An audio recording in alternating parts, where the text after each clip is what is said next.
बिस्मिल्लाहिर्रहमानिर्रहीम। अस्सलाम वालेकुम स्टूडेंट्स। और बच्चों क्वेश्चन सॉल्व करते हैं। ये क्वेश्चन तो नहीं है, क्वेश्चन तो हमने आगे देखना है जी बच्चों। आए भाई, हैंडसम लिमिटेड, ये तो मेरे बच्चों का क्वेश्चन है। रीसेंट अटेम्प्ट स्प्रिंग 24 में आया है, क्वेश्चन नंबर 7 है, 17 मार्क्स का क्वेश्चन है। Handsome Limited is in the process of finalising its financial statement for the year ended 31/12/23। The following information has been gathered for preparing the disclosures related to taxation. Profit before tax for the year ended 23/4/66 है। बनाना क्या है? Note बनाना है taxation पे और deferred tax asset liability calculate करनी है। ठीक है भाई, अगर नोट बनाना है तो करंट टैक्स कैलकुलेशन करनी है। सबसे पहले करंट टैक्स कैलकुलेशन पे आ जाए। प्रॉफिट बिफोर टैक्स कितना आ रहा है भाई? 466 profit before tax 466। One by one चलते हैं। टैक्स डेप्रिसिएशन एक्सीड्स, हमने पास पेपर किए थे, उसमें अकाउंटिंग डेप्रिसिएशन एक्सीड करती थी। अब टैक्स डेप्रिसिएशन एक्सीड कर रही है, इसका मतलब ऐड कम होगा, लेस ज़्यादा होगा। तो ऊपर अकाउंटिंग डेप्रिसिएशन ऐड बैक कर देता हूँ 0, और टैक्स डेप्रिसिएशन कितने से ज़्यादा आ रही है बेटा? 116 से। कितने से? 116 से। तो 116 से हम टैक्स डेप्रिसिएशन लेस कर देते हैं 116 से। फिर चलें बेटा। An impairment loss of 50 million was also recognise in profit and loss under tax law. Impairment does not affect taxable profit. इसका मतलब इम्पेयरमेंट लॉस हमने रिकॉग्नाइज किया, वो अलाउ नहीं कर रहा, हम ऐड बैक कर देंगे। इम्पेयरमेंट लॉस कितने का भाई? इम्पेयरमेंट लॉस 50 का ऐड बैक कर दें इम्पेयरमेंट लॉस, और इम्पेयरमेंट लॉस लेस नहीं होगा क्योंकि वो अलाउ ही नहीं कर रहा। During the year HL sold a machine whose tax WDV exceeded accounting WDV by 35। कुछ नहीं बताया कि कितना पैसा आया, तो इसका मतलब है लॉस हो गया। लॉस हुआ कितने का? 35 का। कहाँ टैक्स में और कहाँ लॉस नहीं हुआ? PNL में, क्योंकि WDV जो है वो टैक्स वाली ज़्यादा है। तो टैक्स वाली WDV ज़्यादा है तो टैक्स में लॉस भी ज़्यादा हुआ।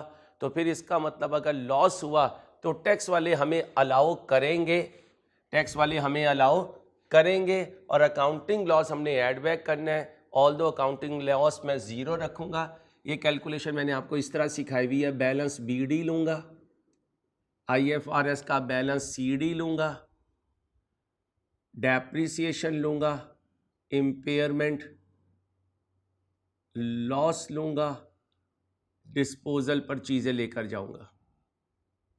ओके। PPFBR की होगी तो बैलेंस BD लूँगा, डेप्रिसिएशन लूँगा, इम्पेयरमेंट लॉस वो नहीं ले रहा, डिस्पोजल लूँगा, और फिर मैं बैलेंस CD लूँगा। ओके हो गया बच्चों? अब आगे चलते हैं। क्योंकि टैक्स WDV ज़्यादा है तो इसका मतलब टैक्स लॉस भी ज़्यादा है। टैक्स लॉस ज़्यादा है तो अकाउंटिंग लॉस ऐड बैक होगा, वो मैं 0 रख देता हूँ, और टैक्स लॉस माइनस होगा, वो मैं जितनी WDV उसकी ज़्यादा है 35 की, उस पर ले जाता हूँ। अब मैं इधर ले आता हूँ इन कैलकुलेशन में। अकाउंटिंग डेप्रिसिएशन कम है तो उसे 0 रख देता हूँ। टैक्स डेप्रिसिएशन ज़्यादा है, कितने से? 116 से, उधर इधर रख देता हूँ। अकाउंटिंग वालों ने इम्पेयरमेंट लॉस लगाया, उसे इधर रख देता हूँ। इन्होंने इम्पेयरमेंट लॉस नहीं लगाया। इनकी WDV 0 से गई तो इनकी WDV 35 से गई। ये स्टोरी अभी तक की क्वेश्चन में नज़र आ रही है। ठीक, आगे चलते हैं। ये पॉइंट भाई मैं सिखा चुका हूँ पिछली क्लासेस में, पिछले पास पेपर में। Interest income for the year was 60 million, of which 15 million was accrued, का मतलब रसीवेबल है, through a finance act enacted on 18 दिसंबर 2023 में। फाइनेंस एक्ट एनेक्टेड का मतलब जैसा है उसी तरह अप्लाई होगा। Interest income which was previously exempt, जो पहले एग्जेम्प्ट थी, will now be taxable from 24 on receipt basis. इसका मतलब 60 में से 15 रसीवेबल हैं, 45 तो रसीव हो गए, 45 रसीव हो गए तो उन पर तो 23 में टैक्स नहीं है, 24 के लिए उस पर टैक्स होगा लेकिन रसीड बेसिस पर। अब इसका मतलब मेरी इनकम में 60 है, मेरी इनकम में कितना है, 60 है। कौन सी, इंटरेस्ट इनकम।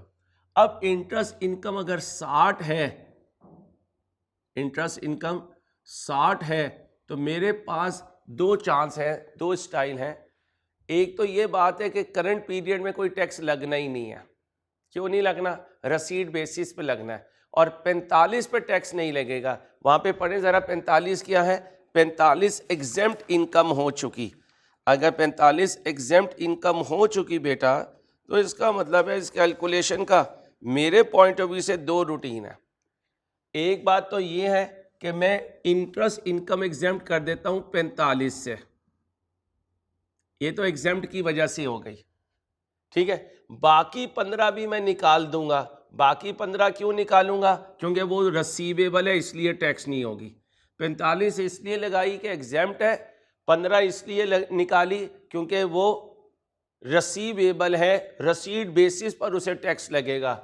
इसका मतलब इंटरेस्ट इनकम यहाँ ऐड कुछ नहीं होगी। अगर बाकी 15 जो है वो अक्रूवल बेसिस पर टैक्सेबल होनी होती तो मैं उसे यहाँ ऐड कर देता। इसका मतलब मैंने टोटल 60 इसमें लिखी हुई है, 45 इसलिए निकाल दी क्योंकि एग्जेम्प्ट है, 15 इसलिए निकाली क्योंकि रसीवेबल है। अब अगर मैं इंटरेस्ट इनकम का अकाउंट बनाऊं तो पीएनएल में गया हुआ है 60, कैश में गया हुआ है 45 और रसीवेबल है 15। और ये जो कैश में आया ये एग्जेम्प्ट है, 23 में इस पर कोई टैक्स नहीं था। ठीक है बेटा, आगे चलें। Salaries expense and insurance expense amounting to 32 and 16 respectively pertaining to the year 22 were disallowed by tax authorities due to non-deduction of withholding tax. HL has decided not to file appeal on this. दोनों disallowed हो गए। कब से related हैं, 22 से। तो ये current tax prior period आ गया। current tax prior period current tax calculation का part नहीं बनता, इधर current tax prior period होगा। कितनी फिगर है, 32 और 16 है, 32 जमा 16। करंट टैक्स का रेट कहीं है, एप्लीकेबल टैक्स रेट जो है वो 30% है, एक्सेप्ट डिविडेंड इनकम, इस पे 30% लगा देंगे, फिर कैलकुलेशन एक ही दफ़ा कर लेंगे। क्योंकि नोट बनाना है तो रिकंसिलिएशन भी बनानी है, रिकंसिलिएशन बनानी है तो करंट टैक्स प्रायर पीरियड यहाँ पे भी आ जाएगा, इसने यहाँ पे भी ब्रैकेट में लगना है, 32 जमा 16 इंटू 30%।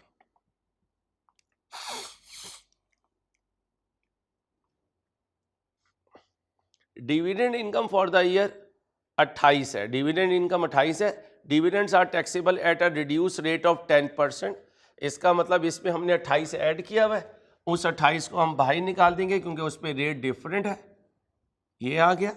और यहाँ इस 28 पर हम रेट लगाएंगे, कितने परसेंट है भाई, क्वेश्चन में डिविडेंड इनकम है 10%, इस पे 10% लगा देंगे, ये बनेगा 2.8। आगे चलते हैं।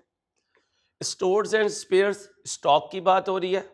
As at 31/12/23 were 180 million after deducting a loss of 19 million, यानी एनआरवी एडजस्टमेंट की है हमने 19 मिलियन की for NRV value. This adjustment is not allowable for tax purposes. इसका मतलब हमने माइनस किया हुआ है और वो इसको अलाउ नहीं कर रहा, तो 19 की एनआरवी एडजस्टमेंट हम ऐड बैक कर देंगे। 19 की NRV loss NRV adjustment add back हो गया, लेस नहीं करेंगे क्योंकि वो अलाउ ही नहीं कर रहा। हाँ, जब कैलकुलेशन में जाएंगे तो मैं कह रहूँगा कि मेरा स्टॉक कितना है, 180 आफ्टर डिडक्टिंग, यानी ये लॉस हो चुका है तो फिर मेरा स्टॉक है 180 का, लेकिन वो कह रहा है कि भाई नहीं, 19 जो तुमने स्टॉक में से माइनस किया वो अलाउ नहीं है, 19 ऐड कर दें, टैक्स बेस हो गया 199 का। आगे चलता हूं। During the year HL paid fine 24 which are not deductible. 24 का फाइन दिया है, वो डिडक्टिबल नहीं है, तो फिर फाइन को ऐड बैक कर दूंगा 24 का, और अलाउ नहीं करेगा क्योंकि ये डिसअलाउड है। डिसअलाउड है तो फिर मेरे दोस्तों इस पर मुझे टैक्स की सेविंग नहीं मिली। इस 24 के फाइन को मैं यहाँ रखूँगा और इस पे 30% मैंने टैक्स दिया है, ये भी ब्रैकेट में आ जाएगा जो भी कैलकुलेशन होगी। आगे चलता हूँ, एग्जेम्प्ट इनकम का भी कर लें। एग्जेम्प्ट इनकम उसने कितनी बनाई है? 45 की। चेक करें, क्योंकि बाकी तो टैक्स लगना है। एग्जेम्प्ट इनकम उसने बनाई है मेरी 45 की। चले रिकंसिलेशन बाद में देख लेता हूँ, फिर मिक्स ना हो जाए। आगे चलते हैं। इसके बाद क्या कह रहा है? During the year HL expense out payment of 70 million related to restructuring of one of its business segments. Expense out किया तो 70 मैंने लिखा है। टैक्स वाले कह रहे हैं these payments are to be allowed as an expense over a period of 5 years from 23 to 27। मैंने 70 माइनस किया हुआ है, उन्होंने अलाउ नहीं करना, 5 साल में करना है, तो मैं 70 को ऐड बैक कर देता हूँ। उन्होंने 5 साल में रिस्ट्रक्चरिंग अलाउ करनी है, तो फिर 70 डिवाइडेड बाय 5 कर देता हूँ। 14 की उन्होंने मुझे अलाउ की, वो मैंने यहां पर लिख दी। आगे चलता हूं। Net deferred tax asset as on 23 arose on account, और नेट डेफर्ड टैक्स एसेट है DTA है।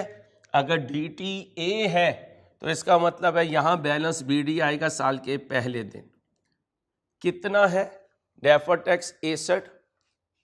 12 का है, ये है भाई 12 का है ये नेट, और ब्रैकेट का मतलब ये एसेट है। यही हमने कहा था कि डेफर्ड टैक्स लायबिलिटी नॉर्मल है, डेफर्ड टैक्स एसेट जो है वो एबनॉर्मल है, इसलिए वो ब्रैकेट लगा रहा है। अब बेटा ये डेफर्ड टैक्स एसेट कैलकुलेट हुआ होगा इन दो फिगर से, ये भी पास पेपर में पॉइंट आ चुका है। ये दोनों 30% है, एक है PPA, एक है अनयूज टैक्स लॉसेस 54।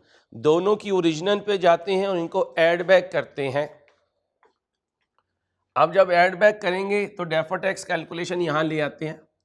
हमारा डिडक्टिबल टेम्परेरी डिफरेंस जो भी हो, DTL पिछले साल का बना हुआ है PPE पर कितना? 42 का, ये DTL है। इसे अब आप डिवाइड कर दीजिए किससे? टैक्स रेट 30 से, डिवाइडेड बाय 30 मल्टीप्लाई बाय 100।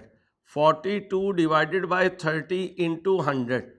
यहाँ से आपके पास आएगा कि आपका डिफरेंस कितना था, जो टैक्सेबल टेम्परेरी डिफरेंस था, taxable temporary difference 42 over 30 into 100 कीजिए, आपके पास आंसर आएगा।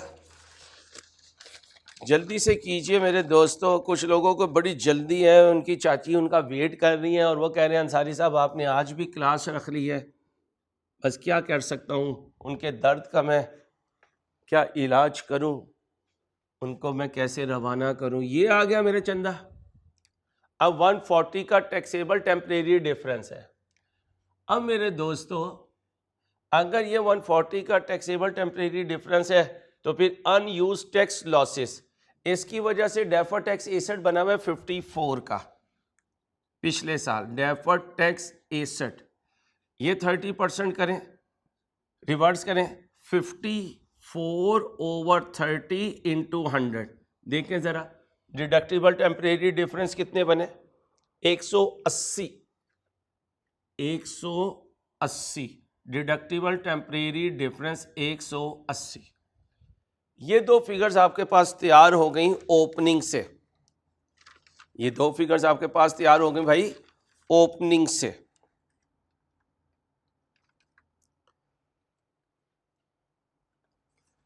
अब आ जाएं भाई क्वेश्चन पे। हम एसेट अकाउंट बना रहे थे,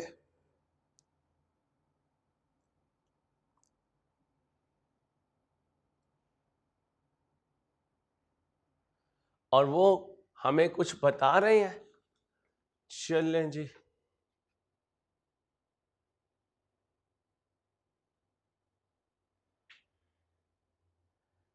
यहां तक ओके हो गया।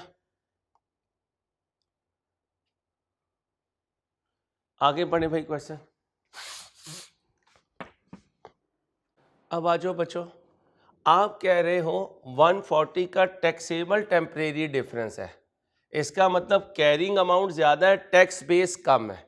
अगर कैरिंग अमाउंट ज़्यादा है तो आप IFRS में BD ले लीजिए 140 और इधर ले लीजिए 0। और अगर ये डिडक्टेबल होता इधर वैल्यू ले लेता, इधर 0 ले लेता। अब मेरे दोस्तों 140 माइनस 50, CD कितना आया 90। ओके हो गया। अब बात समझनी है, यहां से ये माइनस करें तो ये आंसर आता है, लेकिन यहां 0 है तो इसका मतलब ये आंसर नेगेटिव आएगा। 116 और 35 को करें, असल में ये यहां बैलेंस CD बनेगा। परेशान ना होना, ये सारी रिलेटिव मैयर है। कभी आप कहेंगे 61 का अकाउंट नेगेटिव कैसे जा सकता है, भाई ये रिलेटिव मैयर कर रहा हूं क्योंकि मैं BD 0 लेके चला हूं।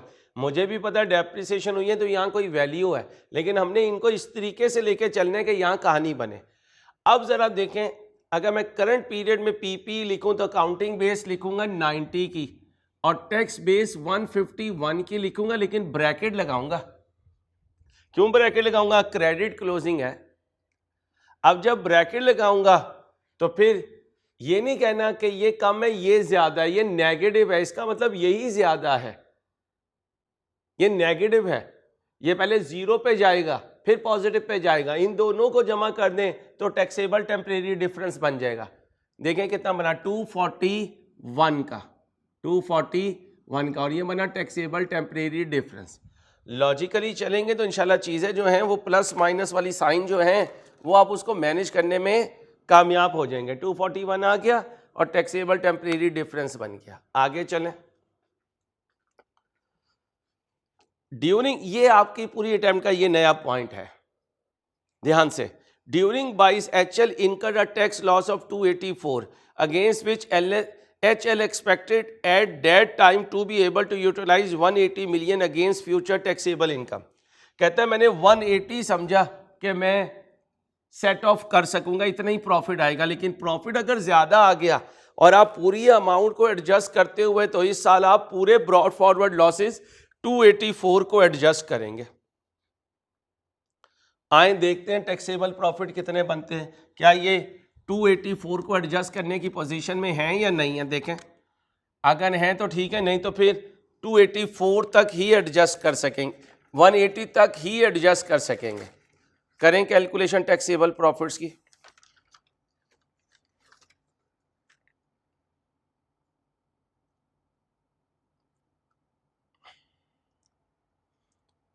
जी भाई बड़ी फिगर आ रही है, इसका मतलब है 284 हम एडजस्ट कर सकते हैं।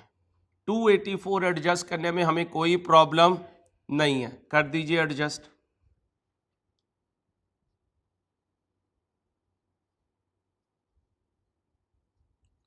ये कितना बना ब्रॉड फॉरवर्ड लॉसेस माइनस करके 284 के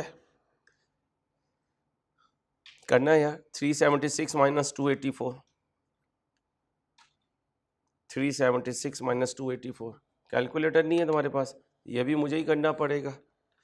हाँ शरोज तुम क्या क्या काम करवाते हो मेरे से यार, जुल्म है भाई। 376 माइनस 284, 92 आ गया भाई। 92 आपकी ये फिगर आई। अब इस 92 पे आप ले लीजिए 30%, 92 का 30% लीजिए, ये भी मैंने लेना है। 92 इंटू 0.3, ये बना 26.6। 26.6 आपका करंट टैक्स हो गया, और इसमें एक रेट सेपरेट था टैक्स का, उसको सेपरेट किया, इन दोनों को जमा कर दें। 27 2 29 1 30.4 हो गया, 30.4।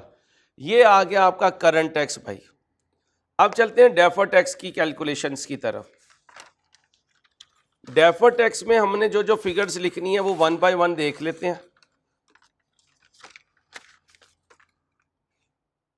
पिछला साल तो बना हुआ है और इसका आंसर आ रहा है 12 का डेफर टैक्स एसेट। मैं ब्रैकेट नहीं लगाऊंगा, मैं सिर्फ लिखूंगा 12 का डेफर टैक्स एसेट। स्टॉक आ गया। इंटरेस्ट रिसीवेबल 15 का है, ये देखें अकाउंट में नजर आ रहा है, शो कर माय भाई 15 का, और वो इसको नहीं मान रहा है। फ्यूचर में इसको रिसीवेबल है तो टैक्स लगेगा, टैक्सेबल टेम्परेरी डिफरेंस हो गया 15 का। स्टॉक कैरिंग अमाउंट कम है, टैक्स बेस ज़्यादा है, तो इसका मतलब फ्यूचर में मुझे इस NRV एडजस्टमेंट का अलाउेबल डिडक्शन मिलेगा। 19 डिडक्टिबल टेम्परेरी डिफरेंस हो गया। रीस्ट्रक्चरिंग वो मुझे कितनी अलाउ कर चुका, 70 में से 14, बाकी 56 वो फ्यूचर में अलाउ करेगा, ये भी डिडक्टिबल टेम्परेरी डिफरेंस हो गया। ओके हो गया। इस पे टैक्स रखना है 10%, बाकी सब पे है 30%। बनाएं भाई, फिगर आएगी आपके सामने, जल्दी से बनाएं।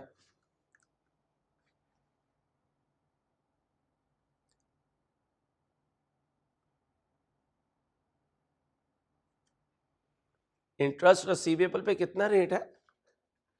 इंटरेस्ट रिसीवेबल, इंटरेस्ट नहीं, इस पर टैक्स का रेट चेंज नहीं किया, वो 30% ही है। वो डिविडेंड इनकम है जिस पे 30% है। इसको नेट ही कर दें, सारों पे एक ही रेट है। चेक करें भाई क्या बनाइए।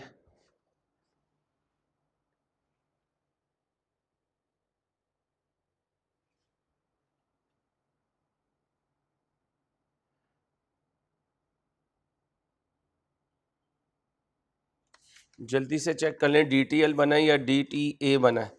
DTL बना है भाई, DTL बना है भाई, बना दें जी DTL। 241, 256, 256 में से 200, 200 में से 19 गए, 181। 181 पे 30% ले लीजिए भाई।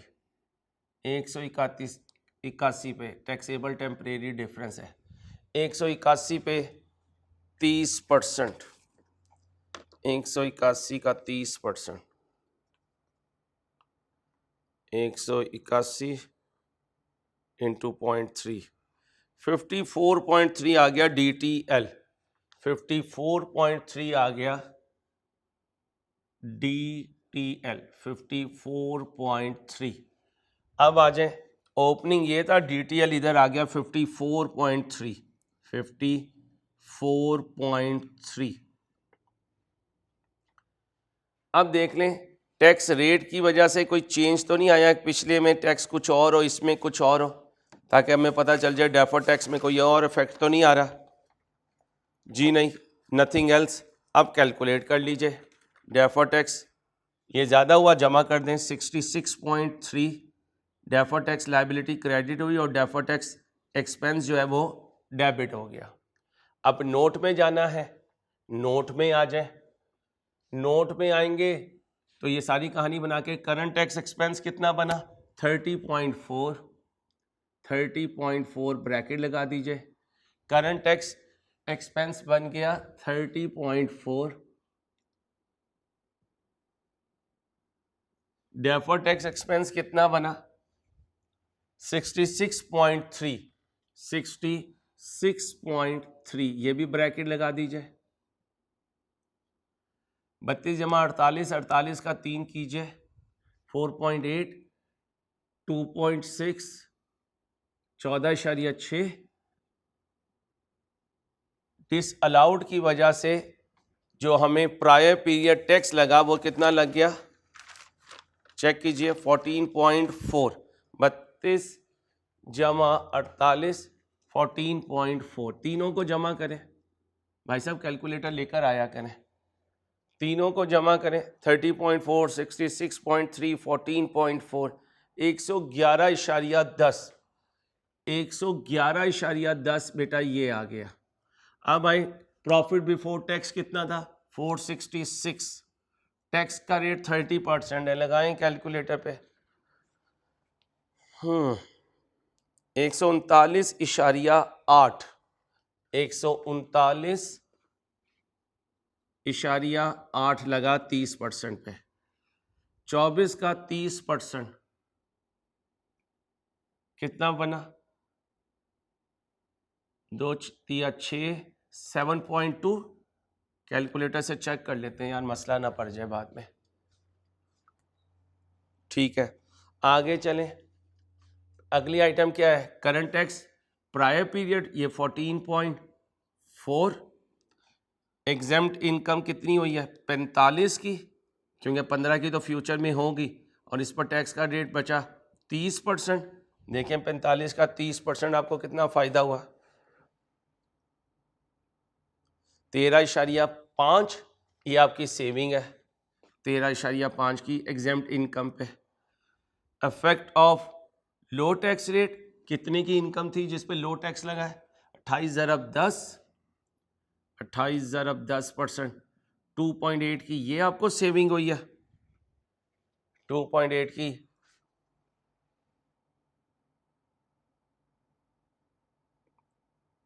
आपको कितने 10% नहीं 20%, क्योंकि 10% तो आपने टैक्स दिया है 30 माइनस 10 20%, और ये बना 5.6। अब बेटा ये एक पॉइंट इंपॉर्टेंट है, ध्यान से सुनिएगा। आपने 180 से डेफर टैक्स एसेट क्रिएट किया, बता 180 जरा 30% 54 का, लेकिन आपने क्लेम कितनी ले ली? आपने तो 284 की क्लेम ले ली। इसका मतलब 180 की क्लेम नहीं ली, एंजॉय आपने किया 284 की। पहले कितनी क्लेम आप मांग चुके थे? 180 की। मजीद आपको कितनी मिली? 280 माइनस 180 कितना बना?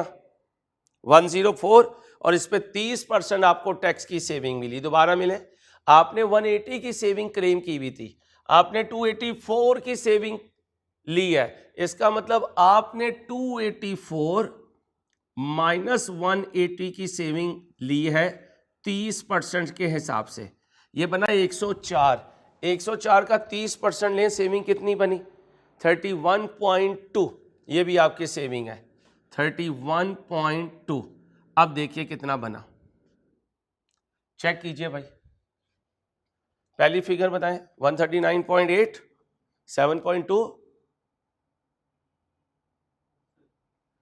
जहाज हैं आप। 7.2 14.4 13.5 5.6 31.2, और ये बना आपका कितना? 111.1 111.1। एक दफ़ा क्रॉस वेरीफाई कर लो, मोबाइल बाज़ दफ़ा ऐसे ही प्रेस हो रहा होता है।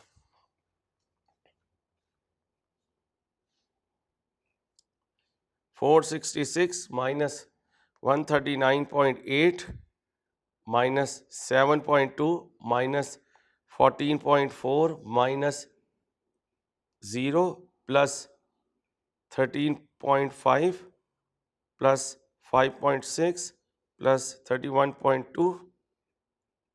ये क्या हो रहा है?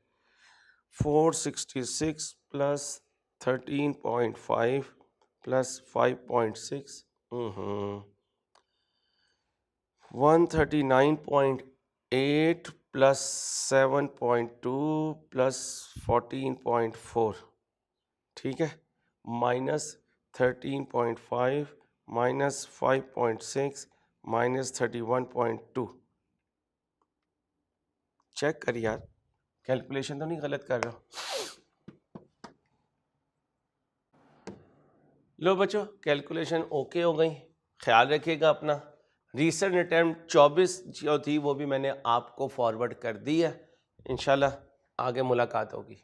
अल्लाह हाफिज़।